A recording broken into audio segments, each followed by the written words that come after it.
ओम नमः शिवाय सांग माने ओम नमः शिवाय एटी आम आसिक जीवा ईशानेश्वर मंदिर जोटा कि टांगी चौद्वार एरिया अच्छी बिरोल ग्राम रे सेटा बहुत प्रसिद्ध मंदिर। आमर गोटे पूजा थिला चतुर्दशी दिन माने जागर पर दिन तो आम आसीलु एटिकी पूजा करने। देखो केते बड़ मंदिर यहाँ मंदिर दर्शन सहित आम केमती पूजा कलु ता भी देखु। ये देखु शिवंकर प्रसिद्ध मंदिर। ये आमर गोटे घर्षण करार नवग्रह को प्रथम स्नान करदे महादेव आ माँ पार्वती पूजा है।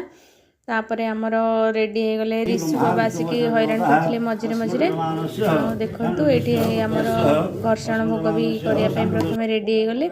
ये घर्षण कराऊँ प्रथम महादेव को घर्षण सरला आमर नाग देवता गोटे अर्पण करार महादेव मंदिर रे तो ये घर्षण चलती। देखु केते सुंदर भाव में नना पूजा कर छेना क्षीर महू जहाँ जहाँ भी कही आम से सब नहीं जाइलु आमर पूजा काम धीरे धीरे सरला। ये देखु ये नागदेवता को अर्पण करा जाइतिला।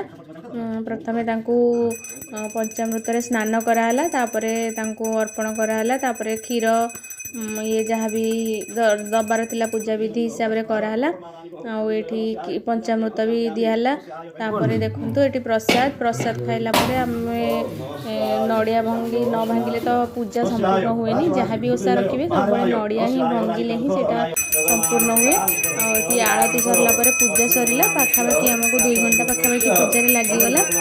ऋषि भी टायर्ड हो जाता आम गलु टे मंदिर चारिपाख दर्शन कलु। दर्शन कर सारा घर को फेरिलु। घर को फेरला पूर्व थे देखी दिंतु मंदिर केते सुंदर मंदिर। पूजाटा भी पूरा वीडियो देखिए। ये हनुमान मंदिर भी जाइलु और ऋषि ये टायर्ड होगी शोई पड़ला।